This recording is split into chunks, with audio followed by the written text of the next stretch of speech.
Pemium, le premier partenaire français pour investir dans les cryptos en toute sécurité, présente Sud Radio, les incontournables de la crypto-monnaie. Thomas Binet. Bienvenue dans ce nouvel épisode d'Oser Investir, les incontournables de la crypto-monnaie. Je suis accompagné ce soir d'Alexandre Stachenko. Bonsoir Alexandre. Bonjour Thomas. Alexandre, vous êtes directeur de la stratégie chez Pemium et aujourd'hui, on va explorer l'idée pour un État de constituer une réserve stratégique en Bitcoin. Alors que Donald Trump a été récemment investi président des États-Unis, on se rappelle qu'une de ses promesses de campagne, inattendue d'ailleurs, était de constituer une réserve stratégique de Bitcoin pour les États-Unis. Alors, Alexandre, quels seraient les avantages pour un État de détenir une réserve stratégique de Bitcoin ? Alors, il y en a quelques-uns, mais premièrement, le Bitcoin est souvent considéré comme un actif qui est structurellement haussier par rapport aux monnaies fiduciaires qui, elles, sont baissières. Ça signifie que sur le long terme, la valeur de Bitcoin a tendance à augmenter, notamment en raison de sa rareté et de l'adoption croissante. Comment cela bénéficierait-il à un État ?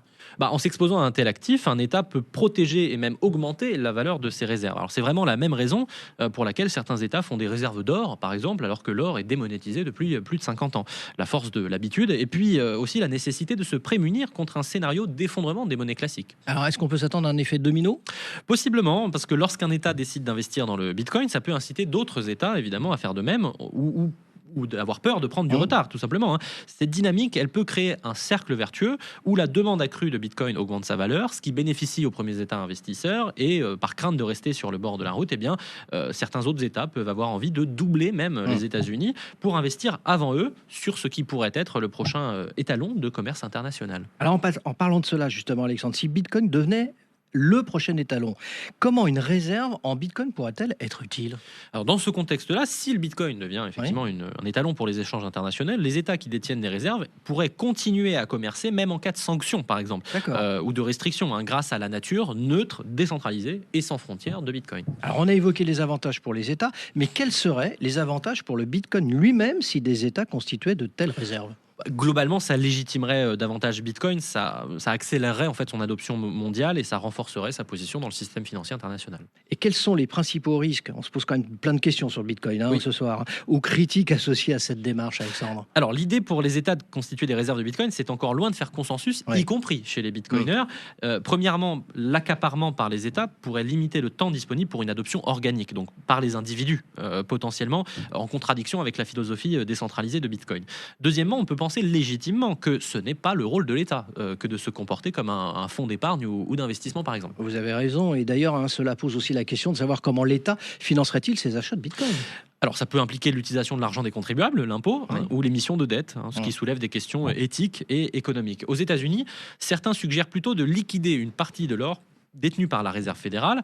Et puis, dans le cadre du système monétaire fiat, certains voient aussi une contradiction pour un État d'investir dans le Bitcoin parce que ça pourrait être perçu comme une remise en question de sa propre monnaie. Donc, en soi, est-ce qu'il ne serait pas plus logique que l'État encourage sa population à épargner en Bitcoin, mais sans en acheter lui-même, ou éventuellement laisser cette tâche à un fonds souverain, par exemple? Mais alors, finalement, si les États achetaient du Bitcoin, ce serait comme si les ennemis du Bitcoin investissaient Bitcoin.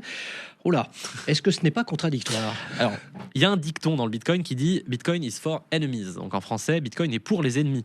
Ça signifie que ce qui fait la force de Bitcoin, c'est qu'il est tellement résistant à la censure que même vos ennemis peuvent s'en servir. Alors, en réalité, je pense qu'il y a deux débats qu'il faut distinguer. Et quels sont ces deux débats ? Alors, le premier, c'est est-ce qu'il est souhaitable que les États s'emparent de Bitcoin ? Il y a des arguments pour, contre.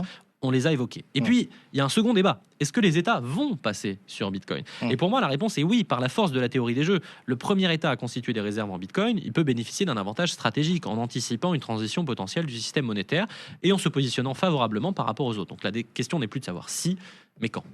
Merci Alexandre pour cette analyse approfondie sur les enjeux liés à la constitution de réserves stratégiques. On vous retrouve avec grand plaisir mercredi prochain pour un autre numéro d'Oser Investir, les incontournables de la crypto-monnaie. Et pour ce qui me concerne, je vous retrouve avec grand plaisir également dimanche matin dès 9h30 sur Sud Radio.